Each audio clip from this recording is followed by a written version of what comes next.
It's Tom from This Day in Baseball. This is the Daily Rewind, where we look back at 5 cool things about November 4th in baseball history.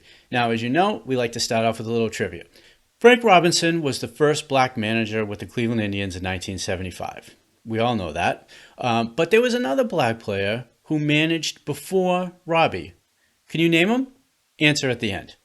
So first up, we're going to go November 4th, way back in time, 1889.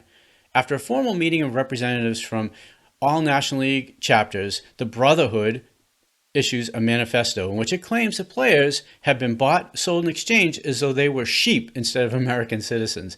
This bold statement constitutes a declaration of war between the Brotherhood and Major League officials, which will soon explode into the formation of the Players' League. Baseball history, owners and players have never traditionally got along that well. And you fast forward to 86 years later, when some big mistakes by the owners in their reserve clause stances end up leading to free agency. And on November 4th in 1976, the first mass free agent reentry draft is held at New York Plaza. Among those available, Reggie Jackson, Willie McCovey, Raleigh Fingers, Joe Rudy, Don Gullett, Nate Colbert, Don Baylor, and Bobby Grich.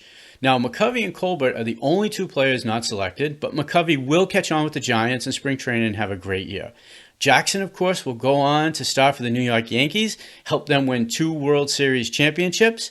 And Fingers, who we talked about yesterday, will have several great seasons and have no greater season than he had in 1981 when he set the record for ERA for a Cy Young Award winner, and he also won the MVP award.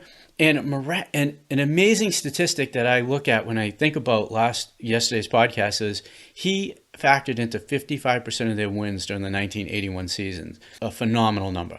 And Don Baylor will go off to win the MVP award for the California Angels.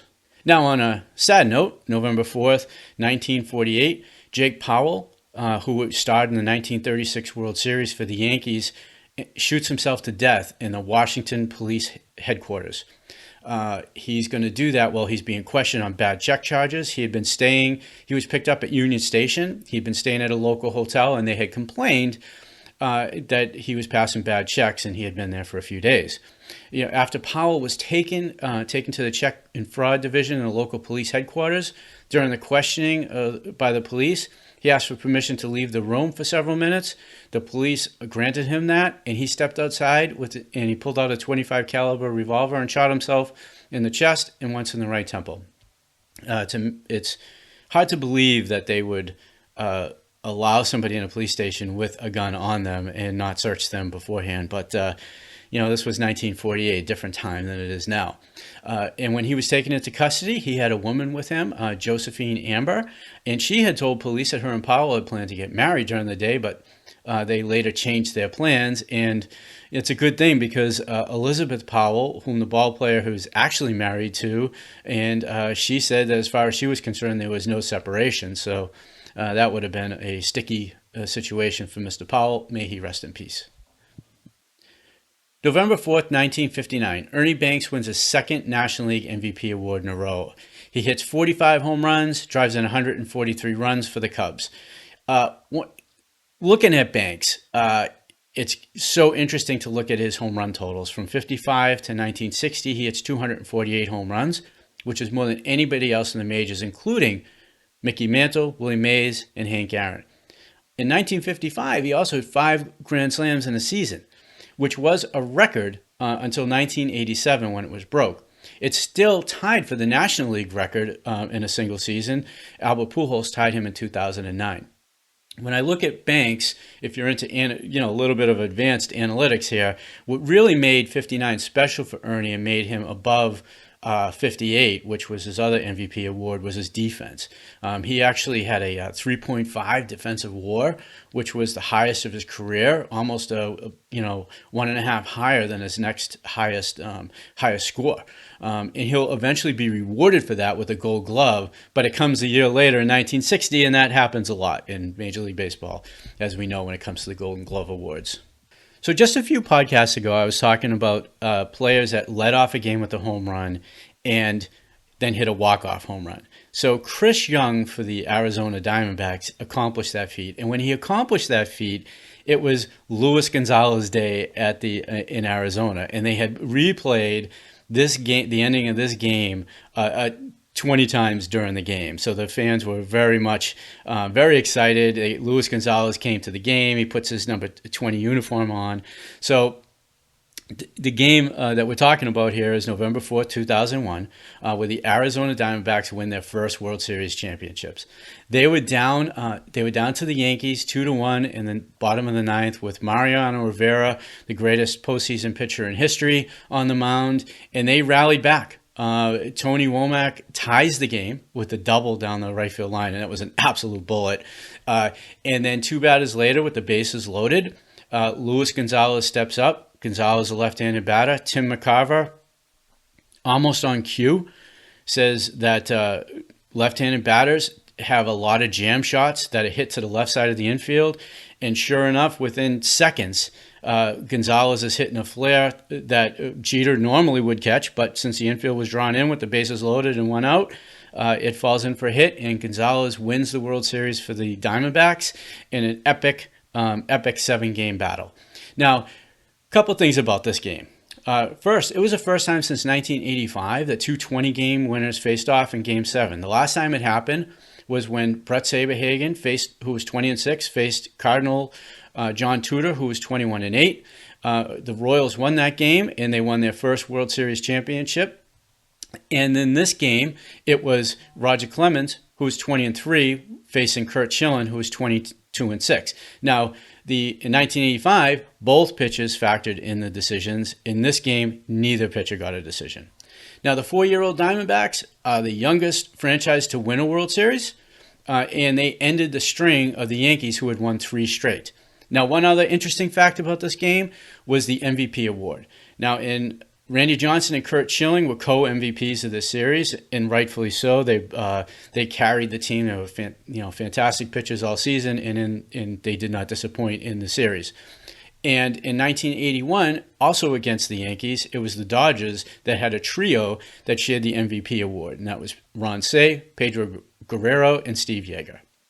And lastly about this game, and if you've never seen this game in its entirety, you can on thisdayinbaseball.com. Just click on the link below, and you could watch the whole game. It was a fantastic game to watch. But a panel of experts in 2010 from the MLB Network are going to nominate this as the 9th greatest game in the past 50 years. And lastly, before we get to the answer to the trivia question, we of course have to have a birthday boy. So it's Dick Groat. Groat was born November 4th, 1930 in Wilkinsburg, Pennsylvania. He was the acknowledged leader of the Pittsburgh Pirates. Groat was a good-hitting shortstop with great range. He helped Pittsburgh to the World Series title in 1960, and then he was dealt to the Cardinals, and he was a key player in their 1964 World Series championship. And he was also a fantastic basketball player. He went to Duke University. He was an All-American, and he had the opportunity to play professional basketball as well, but he chose baseball. Now, in 1960, which was his best year, he was named the National League Most Valuable Player. He had won the batting title. One of the interesting things about him was he actually didn't play the full season. What ended up happening was he ended up getting hit by a pitch on September 6th by Lou Burdett that broke his wrist. So he missed the final 4 weeks of the season, which may or may not helped with his batting average, but he didn't return to the last weekend of the year, and he did, of course, play in the 1960 World Series. A couple things about Groat. He excelled hitting at Forbes Field. He hit .363 at home and .290 in road games. Mainly a singles hitter. He only had 32 extra base hits, which is one of the lowest marks ever by a Most Valuable Player award winner. But he was an excellent fielder, and he combined with Bill Mazeroski, of course, and they made a fantastic double play duo. And now you can listen to all 7 games of the 1960 World Series on tomsvintagebaseball.com. Now, before I jump to the trivia, I just want to again send a special invite to you to join my baseball community at tomsvintagebaseball.com. The link's below in the show notes. I just listed a dozen games you can listen to. And this is a place where we just relive baseball history through the voices of the past. Hundreds of interviews spanning spanning back in time all the way to the 19th century.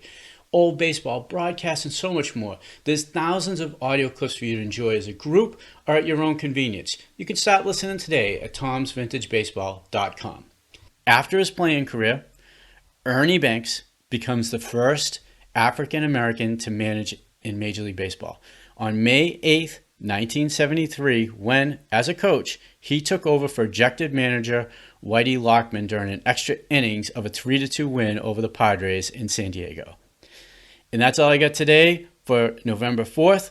And as always, I hope that you like the show. I hope you share it, subscribe, leave a review. It all helps with us to expand our show and get out to more baseball fans just like you.